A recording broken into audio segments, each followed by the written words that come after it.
Hello guys, स्वागत है आपका सिटीजन सी चैनल पर। और आज आप देखने वाले हो Friday the 13 part 5 a new beginning, जो कि आया था फोर्थ पार्ट के एक साल बाद 1985 में। जबकि फोर्थ पार्ट के साथ ये फ्रेंचाइज एंड होने वाली थी, फिर भी अगला पार्ट आ गया अगले ही साल। इसके डायरेक्टर है डैनी स्टेनमैन। इस बार कहानी थोड़ी इंटरेस्टिंग होगी क्योंकि जेसन तो पिछले पार्ट में मर चुका। अब हमें देखना है कि नया किलर कौन होगा। आखिर में ढेर सारे अनसुने फैक्ट्स भी मैं आपको बताऊंगा, तो ज्यादा देर ना करते हुए जल्दी से स्टोरी स्टार्ट करते हैं।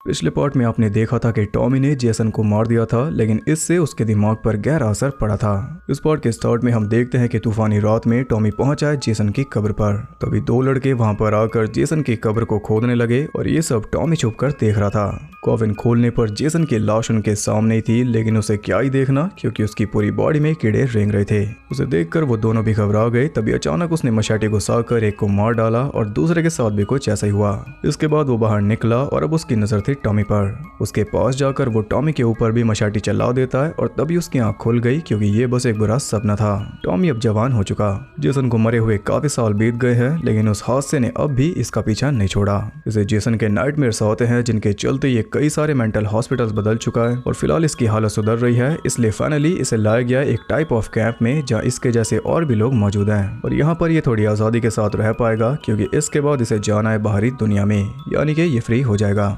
वहाँ की मैनेजर पैम उसका वेलकम करती है, लेकिन वो कोई रिस्पांस नहीं देता। तब वो उसे डॉक्टर मैट के पास ले आई, जो कहता है कि तुम्हें टेंशन लेने की कोई जरूरत है नहीं, या तुम्हें कोई भी तंग नहीं करेगा, तुम जैसे चाहो वैसे रह सकते हो। यही है इनकी थेरेपी का तरीका। इसके बावजूद भी वो सुन था, इसलिए उसे रूम में भेजकर उसकी रिपोर्ट से मैट को पता चला कि अब तक इलाज के लिए ये हद से ज्यादा मेडिसिन खा चुका है, इसलिए ये केस आसान नहीं होगा। रूम में पहुंचकर टॉमी अपनी मां और बहन की फोटो देख रहा था। उसने अपना नाइफ छुपा दिया। तभी रेजी नाम के लड़के ने प्रैंक करके उसे डरा दिया।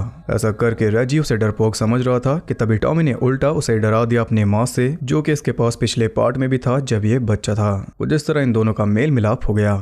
टॉमी के मांस देखकर वो काफी इम्प्रेस था और थोड़ी बातचीत के बाद पुलिस का सायरन सुनते ही रेजी नीचे चला गया अपने दादा जॉर्ज के पास, जो कि यहाँ का कुक है, यानी कि रेजी कोई पेशेंट नहीं है। पुलिस वहाँ के दो पेशेंट्स एडी और टीना को लेकर आई थी क्योंकि इन्हें बुरी आदत है पड़ोसी की प्रॉपर्टी में जाकर रोमांस करने की, जो कि पड़ोसियों को बिल्कुल भी पसंद नहीं।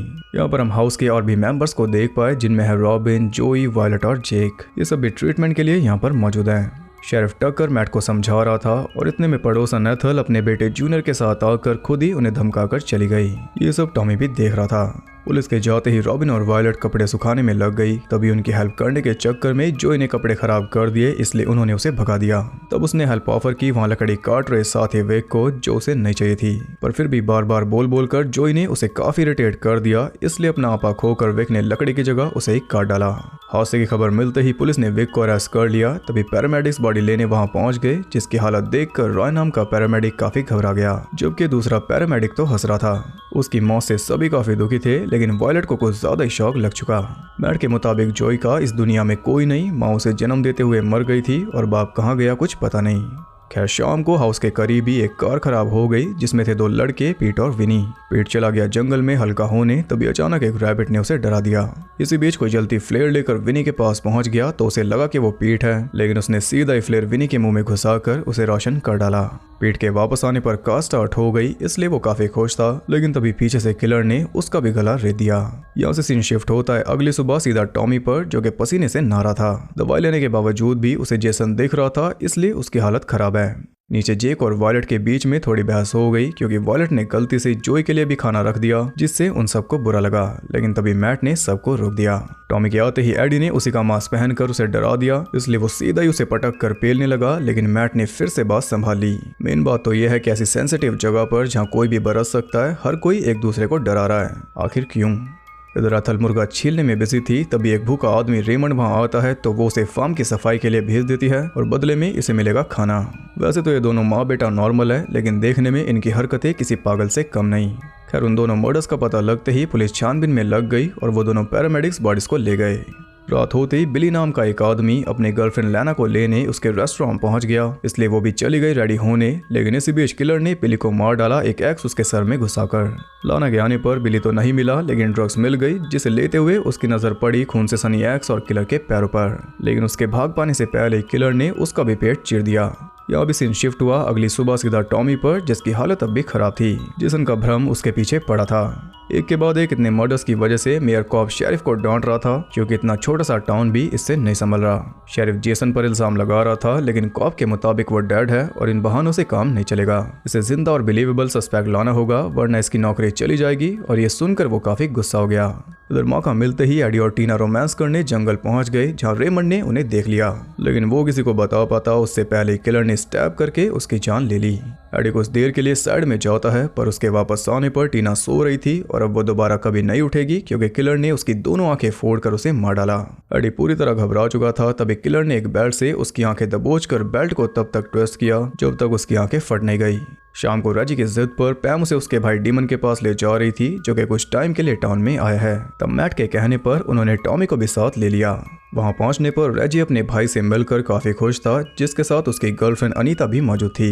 रेजी उन्हें पैम से मिलवाता है और इसी बीच जूनियर टॉमी से पंगे लेने पहुंच गया, जिसके फलस्वरूप टॉमी ने उसे धो डाला। पैम के रोकने पर वो गुस्से में चिल्लाता हुआ वहां से भाग निकला, इसलिए पैम और रेजी को भी वापस निकलना पड़ा। तभी पेट में गड़बड़ की वजह से डीमन आउट हाउस में चला गया और अनीता आउट हाउस को हिलाकर उससे मजे ले रही थी, जिससे वो काफी चिढ़ गया। इसलिए गुस्से में उसने दरवाजा खोला, पर अनीता के बजाय वहां पड़ी थी उसकी लाश। वो बुरी तरह डर चुका था। तभी किलर ने एक रॉड से उसका पैर इंजर कर दिया, फिर उसके पेट के आर पार करके उसे मार डाला। इधर पैम और रेजी वापस पहुंचे तो पैम को पता चलता है कि एडी और टीना अब तक नहीं लौटे, ना ही मैट जो कि उन्हें ढूंढने गया था, और जॉर्ज भी गायब है। इसलिए पैम जेक को इंचार्ज बनाकर उन्हें ढूंढने निकल गई। मार लगने की वजह से जूनियर अपने घर के चारों राउंड मारकर मॉम को अपना गुस्सा दिखा रहा था। तभी अचानक किलर ने एक क्लीवर से जूनियर का हेड अलग करके माहौल शांत कर दिया। इतनी शांति देखकर मॉम उसे आवाज लगाती है। तभी किलर ने उसी क्लीवर से मॉम की भी सांसें रोक दी। इधर रॉबिन के साथ मूवी देखते हुए जेक ने अपने प्यार का इजहार कर दिया, लेकिन रॉबिन ने सीधा ही उसका मजाक बना दिया। तब वो बात करने पहुंचा वायलेट से, लेकिन वो गाना सुनने में बिजी थी, इसलिए बात नहीं बनी। तभी किलर ने उसे मारकर बात ही खत्म कर दी। साथ में खत्म हो गई मूवी, इसलिए रॉबिन अपने रूम में सोने चली आई तो उसने देखा कि सामने वाले बेड पर पड़ी थी जेक की लाश। किलर भी बेड के नीचे ही मौजूद था और बेड के नीचे से ही मशाटी घुसाकर उसने रॉबिन को भी चीर डाला। इतना सब होने के बाद भी वायलेट को कुछ पता नहीं चला म्यूजिक की वजह से, जबकि किलर खड़ा था उसके पीछे ही। उसके पलटते ही किलर ने उसे दीवार पर टांग कर उसके पेट में मशाटी घुसाकर उसे भी मार डाला। तभी नीचे सो रहा रेजी जाग गया। वो पहुंचा टॉमी के रूम में तो वहां पर सभी बॉडीज पड़ी थी, जिन्हें देखकर वो काफी सहम गया। तभी वहां पहुंच गई पैम, जो कि पहले तो रेजी को हिम्मत दे रही थी, पर रूम के अंदर जाते ही उसकी खुद की हिम्मत जवाब दे गई। वो रेजी को लेकर वहां से भाग रही थी, तभी अचानक वो गिर पड़ा और इतने में किलर ने किलर एंट्री लेकर उसकी सांसें अटका दी। यहाँ पर हम देख पाए कि किलर है जेसन, लेकिन मास्क पर लाल के बजाय स्ट्रिप्स है नीली। वो दोनों बिना देर किए रोड तक पहुंच गए, जहां पर एम्बुलेंस खड़ी थी, लेकिन दरवाजा खोलते ही उसमें बॉडी पड़ी थी एक पैरामेडिक की। तभी जेसन भी वहां आ गया, इसलिए दोनों को अलग अलग भागना पड़ा। रास्ते में पैम को मैट मिल गया, लेकिन उसने पैम को हाय तक नहीं बोला, क्योंकि फिलहाल वो है ब्रेन डेड।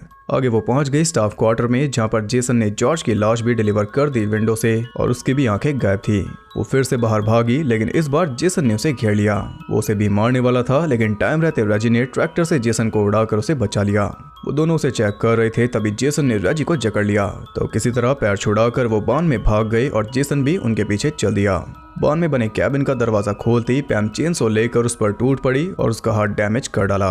उसे देख रेजी काफी खुश था कि तभी चेनसो बंद हो गई, इसलिए उसे जेसन पर फेंक कर पैम भाग निकली और गलत टाइम पर वहां पहुंच गया टॉमी, यानी कि वो तो किलर है नहीं। टॉमी को लग रहा था कि ये भी उसके दिमाग की उपज है, लेकिन जेसन ने मशाटी मारकर कंफर्म कर दिया कि ऐसा नहीं है। वो उसे खत्म करने वाला था, लेकिन उससे पहले ही टॉमी ने अपना चाकू उसके पैर में घुसा डाला। मौका मिलते ही पैम उसे ऊपर एटिक में खींच लेती है, पर उसके पीछे पीछे जेसन भी ऊपर चढ़ गया। उसकी नजर रेजी पर पड़ गई थी, इसलिए पैम को उससे भिड़ना पड़ा, लेकिन उन दोनों की कोई टक्कर थी नहीं।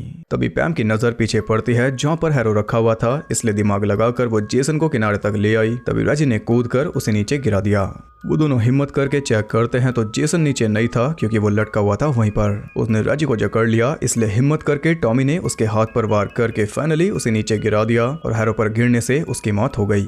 यहाँ पर हम देख पाए कि वो है पैरामेडिक रॉय, वही जो हर एक क्राइम सीन से बॉडीज को हॉस्पिटल ले जा रहा था। इसके बाद वो सभी हॉस्पिटल पहुंच गए, जहां शेरिफ टकर पैम को बताता है कि रॉय जॉय का फादर था और बेटे की मौत उससे बर्दाश्त नहीं हुई, इसलिए बदले की आग में वो उतर आया किलिंग पर। बदला लेने के लिए वो जेसन वुरिस का किलिंग स्टाइल पता करके सबको मारने लगा ताकि सारा ब्लेम जाए जेसन पर, और इससे मेकर्स ने पिछले पार्ट से कॉपी की हुई हर एक किल को जस्टिफाई कर दिया। रॉय ने सच में जेसन की किल्स को कॉपी किया और कई बार तो सीधी खुंदस निकाली लोगों की आंखें निकाल कर। खैर टॉमी होश में आ चुका था तो पैम उससे मिलने जाती है, तो भी मशाटी से वो पैम को मार देता है, लेकिन ये भी एक सपना था। अब यहाँ उसे फिर से जेसन देख रहा है, लेकिन इस बार उसने हिम्मत से सामना किया, इसलिए जेसन हो गया गायब। तब वो जेसन का मास्क उठाकर उसे घूर रहा था, तभी पैम उससे मिलने आ गई, लेकिन वो वहाँ पर था नहीं। वो भाग निकला ऐसा लगा पैम को, जबकि वो मास्क पहनकर तैयार खड़ा था पीछे। चाकू लेकर वो पास आया और इसी के साथ ही मूवी एंड हो गई। इसका मतलब कि आखिरकार जेसन उस पर हावी हो चुका, क्योंकि जो सपना उसे आ रहा था पैम को मारने का वो उसे पूरा कर रहा है। सालों की मेहनत के बाद जेसन उसके दिमाग में घुस गया, लेकिन ये एक सपना भी सिद्ध हो सकता है अगले पार्ट में। अब आगे क्या होगा वो मैं आपको बताऊंगा नहीं, वो आप अगले पार्ट में जानोगे। और जो इस मूवी का इंट्रो था कब्र वाला सपना, उसकी इंपॉर्टेंस आप अगले पार्ट में जानोगे। अब जो कॉपीकैट किलर था उसे पहचान पाना एकदम मुश्किल था। मूवी देखकर तो आप पता लगा ही नहीं सकते कि किलर रॉय होगा, बल्कि जब लास्ट में उसका फेस रिवील हो जाता है तब भी पता नहीं चलता कि वो है कौन। हमारा शक था टॉमी पर और थोड़ा बहुत मैट पर, लेकिन मैंने रॉय को भी हाईलाइट किया, इसलिए शायद वो भी आपके रेडार में हो, लेकिन मूवी देखोगे तो ऐसा नहीं होगा। मजे की बात यह है कि रॉय किलर बना अपने बेटे की मौत की वजह से, लेकिन जिसने उसके बेटे को मारा ही था उसे तो उसने मारा ही नहीं। इसमें जेसन नहीं था, इसलिए फैंस को ये मूवी पसंद नहीं आई थी, क्योंकि कॉपीकैट किलर किसी को नहीं चाहिए। अगर आपके साथ भी ऐसा ही है तो नेक्स्ट पार्ट का वेट करो, वहां से एक नई जर्नी स्टार्ट होगी। तो बात करते हैं इंटरेस्टिंग फैक्ट्स के बारे में। $2.2 मिलियन के बजट में इसने कमाए थे $22 मिलियन, पिछले पार्ट से कम। लेकिन प्रोड्यूसर फ्रैंक मैनक्यूसो जूनियर इसकी कमाई से काफ़ी खुश थे, पता नहीं क्यों। शायद उनके एक्सपेक्टेशंस काफ़ी कम थी, क्योंकि डायरेक्टर डैनी स्टेनमैन के साथ उनकी बनती नहीं थी। उन्होंने डैनी को बताया था ठरकी, और इस फिल्म को स्लैशर के बजाय बताया था एक सॉफ्ट कोर पॉर्न मूवी। पिछले किसी भी पार्ट के मुकाबले इसमें सबसे ज्यादा डेथ्स और न्यूड सीन थे। इसके रिलीज से 1 महीना पहले सेंसर बोर्ड ने इसमें से 16 सीन्स को ट्रिम किया, जिनमें गोर भी था और न्यूड सीन्स भी। डैनी ने खुद बोला था कि ये मैंने पोर्नो शूट किया है जंगल में, आप सोच भी नहीं सकते इसमें से कितनी न्यूडिटी काटी गई। ये सब इसलिए किया गया था ताकि इसकी टिकट ज्यादा बिके। डैनी को भी इसलिए चुना गया क्योंकि इससे पहले वो एक पोर्न फिल्म बना चुके थे और कुछ ऐसा ही उन्हें दोबारा करना था, इसलिए वो एक्ट्रेस को और ज्यादा कपड़े उतारने के लिए बोलते थे, जिससे वो सब परेशान थी। जैसे कि रॉबिन का रोल करने वाली जूलियट कमिंस, जिसके लिए हामी भरी भी नहीं थी, वो सब भी उन्हें करना पड़ा प्रेशर में, नहीं तो उन्हें फायर कर दिया जाता। पैम यानी कि मेलेनी किनामैन की भी डैनी के साथ नहीं बनती थी, और ज्यादातर एक्टर्स का यही कहना था कि डैनी का बिहेवियर खराब था। वो सेट पर ड्रग्स लेते थे, जिस वजह से पूरा सेट ही ड्रग्स में ग्रसित था। वो एक्टर्स को गालियां देकर बात करते थे, और कई सारे सीन्स तो उन्होंने शूट किए भी नहीं, वो किए सिनेमेटोग्राफर ने, क्योंकि उस वक्त डैनी हाई थे। इससे पहले डैनी को ऑफर हुआ था the last house on the left का सीक्वल, जो कि बन नहीं पाया, इसलिए बाद में ऑफर हुई ये। इसके बाद डैनी 5 और मूवीज डायरेक्ट करने वाले थे, लेकिन सब कुछ बर्बाद हो गया। इसके रिलीज के बाद उनका एक बाइसिकल एक्सीडेंट हुआ, जिसमें वो मरते मरते बचे, लेकिन इसके बाद वो कभी फिल्म मेकिंग नहीं कर पाए, काफी कोशिशों के बाद भी। डैनी द्वारा डायरेक्ट की गई ये आखिरी फिल्म थी। ज्यादातर एक्टर्स को यह भी मालूम नहीं था कि उन्हें कास्ट किया जा रहा है फ्राइडे द 13th फिल्म में। उन्हीं में से एक एक्टर थे जॉन शेपर्ड यानी कि टॉमी, जो कि सबसे ज्यादा निराश हुए थे ये पता चलने पर, क्योंकि उन्होंने कई महीने बिताए थे एक मेंटल हॉस्पिटल में ताकि वो इस रोल के लिए रेडी हो जाएं। लेकिन इतनी मेहनत एक ऐसी फिल्म के लिए जिसमें कहानी मैटर करती नहीं और ना ही उनकी कोई खास लाइन्स हैं, बंदे को गुस्सा तो आएगा ही। लंबा दिखने के लिए जॉन ने काउबॉय बूट्स पहने थे। टीना का रोल किया डेबरा वोरिस ने, जिनका सरनेम जेसन से मिलता है और इसीलिए उन्हें रोल मिला। आज भी जब लोग उनका पूरा नाम सुनते हैं तो डर जाते हैं। ओरिजिनली एडी और टीना का जो इंटीमेट सीन था वो 3 मिनट लंबा था। सेंसर बोर्ड ने उसे कट करवा के कर दिया 10 सेकंड का। ऐसा बोला जाता है कि वो सीन और भी ज्यादा ग्राफिक था, लेकिन डेबरा के मुताबिक ऐसा कुछ भी नहीं था। वो उनका पहला फिल्मी न्यूड सीन था, और उसी न्यूड सीन की वजह से आगे जाकर डेबरा को 2 बार टीचर की जॉब से निकाला गया, क्योंकि पूरे स्कूल में बच्चों के पास उनकी टॉपलेस फोटोज थी। अपना न्यूड और डेथ सीन डेबरा ने शूट किया था शूटिंग के सबसे पहले दिन, और वो उनके लिए काफी मुश्किल था, क्योंकि पहले दिन वो बिना किसी कपड़ों के थी पूरे क्रू के सामने, जिसमें मोस्टली आदमी थे। उनकी घबराहट तब और ज्यादा बढ़ गई जब उनकी आंखों पर मेकअप अप्लाई करके फेक ब्लड लगाया गया। तब उन्हें कोई आइडिया नहीं रहा था कि वो कहां पर लेटी हैं और कौन क्या कर रहा है, क्या देख रहा है। वो एकदम क्लूलेस थी। हर कोई उनके एक एक बॉडी पार्ट को देख पा रहा था, और ये सब चला 13 घंटों तक। ऊपर से वो फेक ब्लड उनकी आंख में भी चला गया था, जिससे उनकी आंख जल गई थी। डैनी ने कई घंटों की फुटेज शूट की थी, जिसमें डेबरा न्यूड थी, और डेबरा के मुताबिक वो सुंदर फुटेज थी और डैनी थे एक असली जेंटलमैन। डेबरा ने बताया था कि उनके न्यूड सीन से उनकी मॉम को कोई प्रॉब्लम नहीं थी, लेकिन बड़े पर्दे पर अपनी बेटी को मरता देखकर उन्हें गहरा सदमा लगा था। एक्टिंग में आने से पहले डेबरा ने टेक्सास का बेस्ट बॉडी कॉन्टेस्ट जीता था 19 साल की एज में, और तभी उन्होंने एक न्यूड फोटोशूट भी किया था प्लेबॉय मैगजीन के लिए। पहले टीना के रोल के लिए हायर किया गया था डार्सी डेमोस को, लेकिन न्यूड सीन के लिए मना करने पर उन्हें निकाल दिया गया। जबकि डार्सी का कहना यह है कि वो खुद ही निकली थी, क्योंकि डैनी स्टेनमैन उन्हें शर्ट उतारने के लिए बोल रहे थे ऑडिशन में। डार्सी आपको नजर आएगी अगले पार्ट में।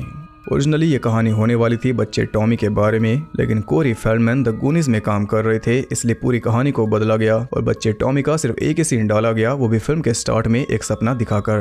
पहले स्टार्टिंग का सपना भी अलग था।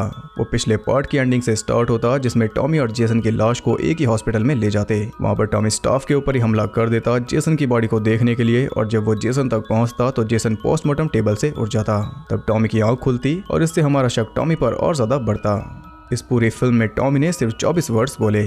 पिछले पार्ट में जेसन का रोल करने वाले टेड वाइट को फिर से जेसन का रोल ऑफर हुआ था 2 और मूवीज के लिए, लेकिन टेड ने मना कर दिया था और ऐसा करके बाद में वो पछताए। इसमें जेसन का रोल किया टॉम मॉर्गन ने। जिस सीन में टॉमी को विंडो के बाहर जेसन देख रहा था, वो काइंड ऑफ कॉपी है हैलोवीन के आइकॉनिक सीन की। और मजेदार बात यह है कि उस सीन में बाहर खड़े थे टॉम मॉर्गा यानी कि जेसन, और वो देख रहे थे सामने विंडो में खड़े डिक वॉरलॉक यानी कि हैलोवीन 2 के माइकल को। ऐसा इसलिए क्योंकि इस फिल्म के स्टंट कोऑर्डिनेटर थे डिक वॉरलॉक। सेट पर उन दोनों ने साथ में फोटोज भी ली थी एज जेसन और माइकल, जो कि आज के टाइम पर काफी पॉपुलर है। बिली और लाना का जो सीन था वो लिखा गया था पिछले पार्ट के लिए, लेकिन उसमें यूज हुआ नहीं तो यूज कर लिया इसमें। इस फ्रेंचाइज की ये पहली फिल्म है जिसमें जेसन का पूरा नाम लिया गया, जेसन वोरेस। फ्रेंचाइज की ये दूसरी फिल्म है जिसमें किलर जेसन नहीं था। पहला था फर्स्ट पार्ट जिसमें किलर थी जेसन की मॉम। इस फ्रेंचाइज की पहली फिल्म जिसमें कोई किलर अरेस्ट हुआ वो था विक। अब मानो या ना मानो, लेकिन ये फिल्म बेस्ड है 1989 में, जबकि पार्ट 4 बेस्ड थी 1984 में। फ्राइडे 13 पार्ट 3 बेस्ड होने वाला था एक मेंटल हॉस्पिटल में जहाँ पर जिनी बंद होती। वो तो हो नहीं पाया, इसलिए वो आइडिया यूज कर लिया गया इस फिल्म में। जेक और रॉबिन जो मूवी देख रहे थे वो थी अ प्लेस इन द सन, जिसमें एक कैरेक्टर लेक में डूब जाता है, और सेम हुआ था जेसन के साथ। ये जॉर्ज यानी कि वर्नन वाशिंगटन की आखिरी फिल्म थी। एक्टिंग में आने से पहले रॉबिन यानी कि जूलियट कमिंस 14 सालों तक यूएस ओलंपिक जिम्नास्ट थी। विक और डीमन यानी कि मार्क वेंटुरिनी और मिगेल न्यूनेस जूनियर दोनों एक साथ नजर आए थे the return of the living dead में, जो कि सेम ईयर में आई थी 1985 में। किलर के मास्क पर बने ब्लू स्ट्रिप्स हमें बता देते हैं कि वो असली जेसन नहीं है। वॉयलेट का डेथ सीन पहले अलग था, उसे टेस्टलेस बताकर चेंज करवा दिया प्रोड्यूसर ने। अथल का डेथ सीन भी बहुत ज्यादा ग्राफिक था, उसका एक नकली सर बनाया गया था जो पूरी तरह तबाह हो जाता जेसन के वार से, लेकिन ये सीन काटना पड़ा, नहीं तो फिल्म को मिलती एक्स रेटिंग। लाना यानी कि रेबेका वुड को अपना डेथ सीन शूट करने में काफी मजा आया था। सर में घुसी हुई फेक एक्स के साथ वो गलियों में घूम रही थी एक ज़ॉम्बी की तरह, और उन्हें देखकर कई सारे लोग डरे भी थे। इसका बॉडी काउंट है 19 सपने वाली किल्स हटाकर। ये अब तक का सबसे बड़ा बॉडी काउंट था इस फ्रेंचाइज का। बाद में इसे मैच किया पार्ट 8 ने, फिर दोनों को ही पीछे छोड़ दिया पार्ट 9 ने। इस फिल्म में सबसे ज्यादा ऑफ स्क्रीन किल्स हुई क्योंकि सभी को काटना पड़ा। तो ये थे दुनिया भर के अनसुने फैक्ट्स। आई होप आपको पसंद आए होंगे। अगर आपको ये वीडियो और मेरा एफर्ट पसंद आए तो इसे एक लाइक जरूर करना, वो कुछ ज्यादा ही जरूरी है मोटिवेशन के लिए। और कमेंट करके ये बताओ कि आपने क्या सोचा था किलर कौन होगा, ईमानदारी से बता देना। आगे और पार्ट्स एकदम टाइम से देखने के लिए चैनल को सब्सक्राइब करके बेल नोटिफिकेशन को ऑल पर सेट कर लो, ताकि नोटिफिकेशन आपको भी लपेटे में ले ले। और ज़्यादा कनेक्टेड रहने के लिए आप मुझे इंस्टाग्राम पर फॉलो कर सकते हो, वहाँ आपको बहुत कुछ जानने के लिए मिल जाएगा, और साथ ही बाकी जगहों पर भी जिनके लिंक्स आपको नीचे मिल जाएंगे। तो मैं मिलता हूँ आपसे अगली वीडियो में, तब तक के लिए सबको बाय।